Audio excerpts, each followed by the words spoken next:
Western Digital had a data breach. Is your data safe?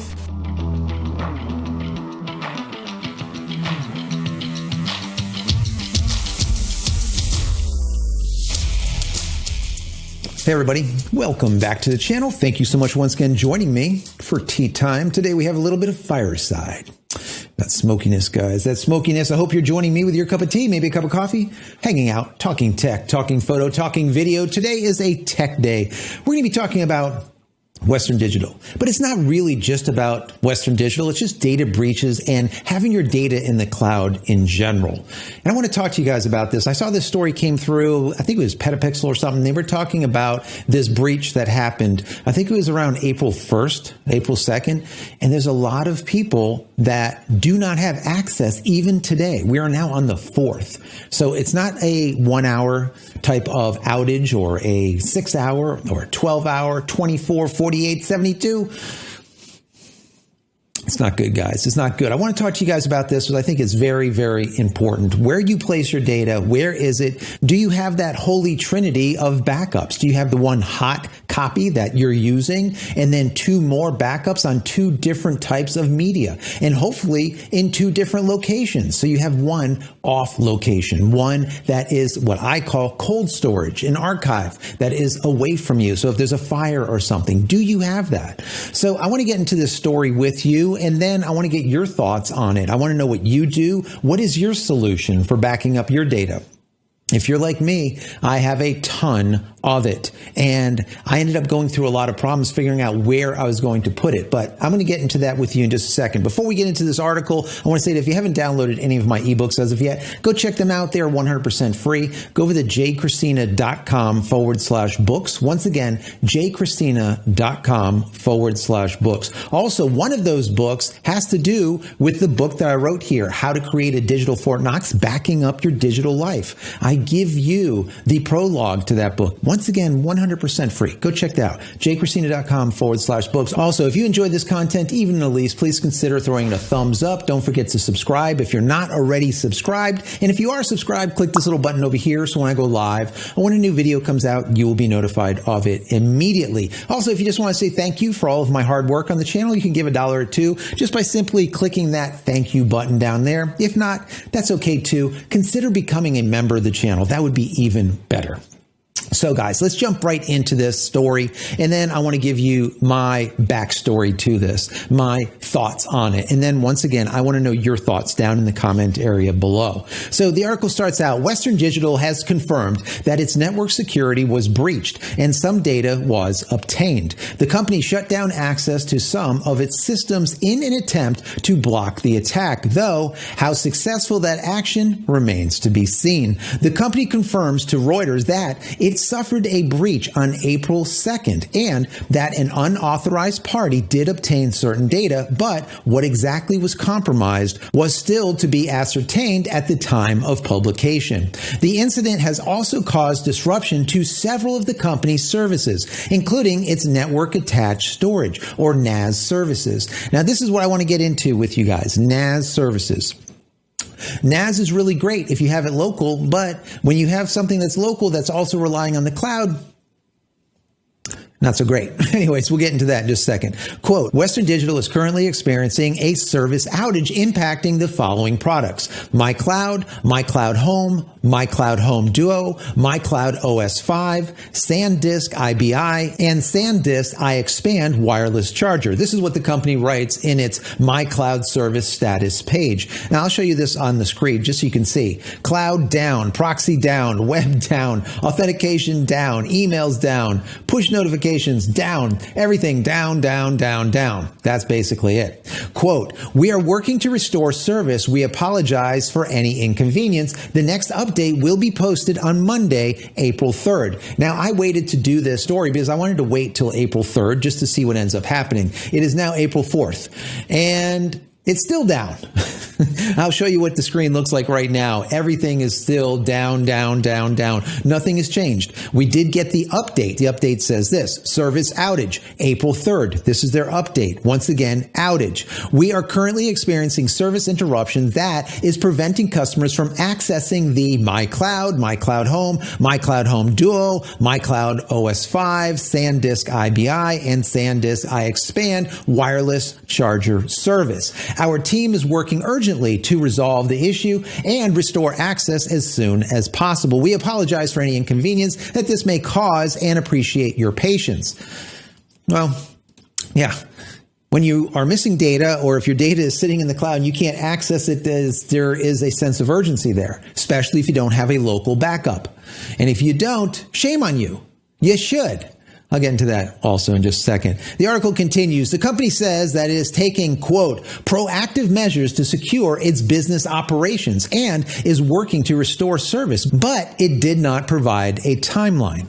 That's interesting. This is probably a bigger problem than was originally expected. Western Digital has confirmed that it is investigating the breach with an unnamed cybersecurity firm and working with law enforcement. The current outage is the longest and most widespread in several years, according to the MyCloud service status page.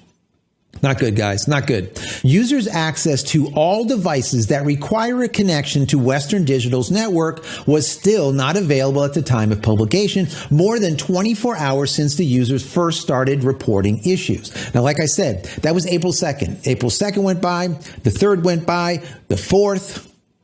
We still haven't seen any update as of today. We'll see what ends up happening. I might end up reporting back with a short, or maybe I'll throw something on our community page, what ends up happening with this, because there's a lot of people using Western Digital products out there and they want to know what's going on. And the question is their data safe? So the article continues. This is not the first time in recent memory that Western Digital's MyCloud service has had issues. In 2021, it was revealed that there were 2 major exploits in the company's MyBook Live series of products that allowed an outside attacker to remotely wipe the hard drives within the NAS enclosure. In other words, they can log into your NAS that's sitting in your home and wipe it clean. That was a problem, and that was in 2021. One of the exploits has existed in the code since the product was launched, so it's just never seen. It's just been there forever. Western Digital's solution to the issue was to ask that the users upgrade their MyCloud OS 5, which did work. That said, OS 5 is one of the services currently impacted by the breach of the company's network. So, this is what's going on over there. And now don't fool yourself, all right? Don't get it twisted that Western Digital is bad and they're the only ones that are getting hit. That is 100% not the case. I did videos, maybe I'll stick them over here or down here or something, about all types of breaches on NAS. Number 1, QNAP. QNAP is used by a lot of people, a lot of professionals. They had a data breach.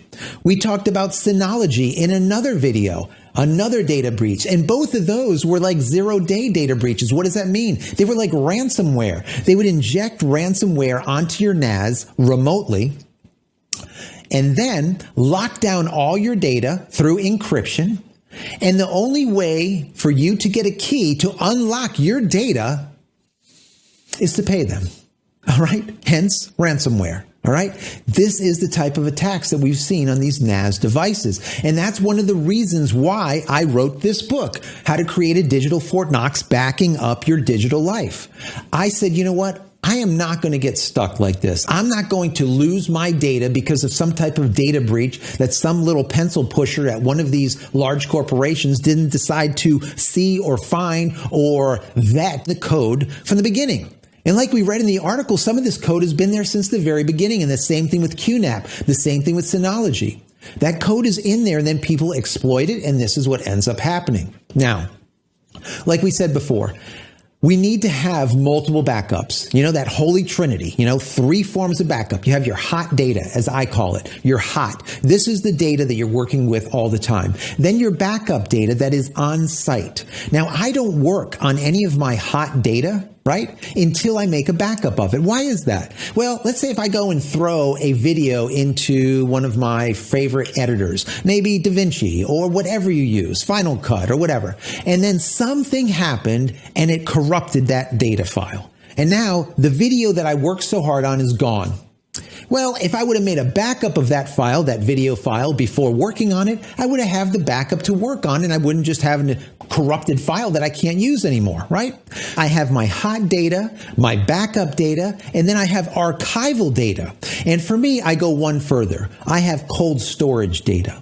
That archival data gets backed up one more time and then pushed off-site into either a safety deposit box, into a family member's home, or wherever, so that it is away from your location. So if there's a fire, God forbid, you still don't lose everything. All right? It's very important. Now, what I did is I went one further. Instead of buying one of these NASs, right, a Synology, a QNAP, Western Digital, any of them, I made my own. And that's what this book is all about. I took an old PC that was over 10 years old sitting in my garage. I took a bunch of components, I stuck them all in there, and then I took a whole bunch of drives and stuck them into that and turned it into a unraid server. Not a RAID server, an unraid server. If you want to know more about that, once again, go over to jcristina.com/books.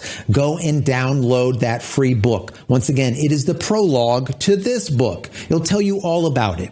Anyways, I made that system. It is now about 1.5 years, almost 2 years old, on parts that cost me nothing, that were sitting in the garage for over 12 years. I think it was about 12, maybe 13 years. I know it was well over 10. All of these parts have been sitting in the humidity for all this time, and it is now working for 2 years with no problem. Literally being online for hundreds and hundreds and hundreds of days without rebooting. Amazing, right? And it cost me nothing besides the cost of the drives, those blank drives. So the best thing about it is I don't have any external influences here. I don't have to worry about someone like miscoding something or whatever. I don't even have to have that unit online at all if I don't want to.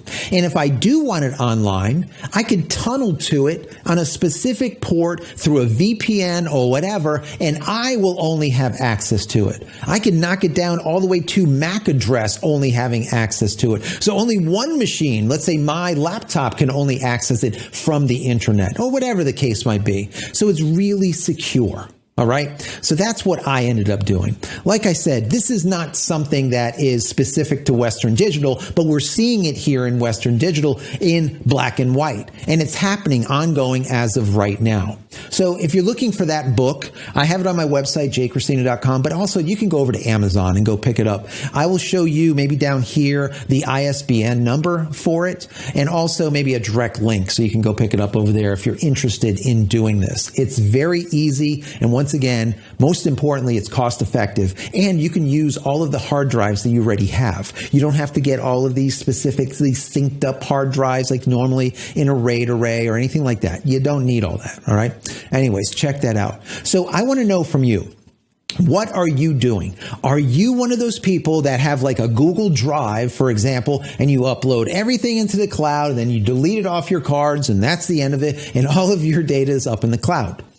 Do you feel safe like that? Are you one of those people? Or are you one of those people that use a local NAS system like one of these, a Western Digital, a QNAP, a Synology, or whoever? Do you use one of those? And if you are, do you use it via their cloud service? Not just local, but cloud service. That makes a big difference. A big difference.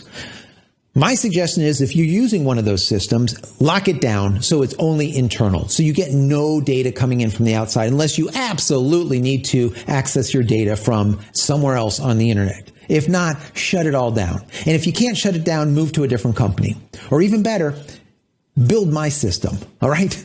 Because it is cheap. It'd take you in a weekend. I built it with my son. He got a little bit of education, and we got to put this thing together. And like I said, it's been running for 2 years. So be very cognizant of this. Down below, let us know what you're currently doing for a backup. I would love to know. And if you're one of those people that are relying on the cloud, please, if any PSA that you get out of here, this is the public service announcement, all right? Stop. Do not rely on the cloud. One day the cloud is going to rain and all of your data is going to come raining out and you're going to end up with crap. Okay? Bear that in mind. Don't be so reliant on the cloud. People need to go old school these days, okay? It is very, very important. Some cameras are now coming out where you take the photo and it immediately launches up into cloud. You don't even need to use a card. How damn safe is that? Canon even had a cloud service about a year or two ago that they ended up having a problem and they lost hundreds and hundreds of thousands of videos and photos from Canon users. Are you kidding me? That this is the kind of stuff that happens. Don't rely on the cloud, right? Don't rely on the cloud. Down below, put your thoughts, put what you do for backup. I would love to hear it. I'm sure the entire community would also love to hear it. Anyways, I hope you've gotten something out of this video. If you have, throw the video a thumbs up. That would be very, very helpful. Don't forget to subscribe to the channel if you're not already. If you are subscribed, click this little button over here. So when I go live or when a new video comes out, you'll be notified of it immediately. And finally, head over to my website, JCristina.com, where you can find all the photography tools that I've invented for you and me over the years. And hopefully there's something there that you might like. And if there is, please pick it up and support me and my family. That's it, guys. I'm out of here for the end of the vlog. Many blessings to you and your family. Stay safe, stay healthy. We'll see you in the next one. Love you all.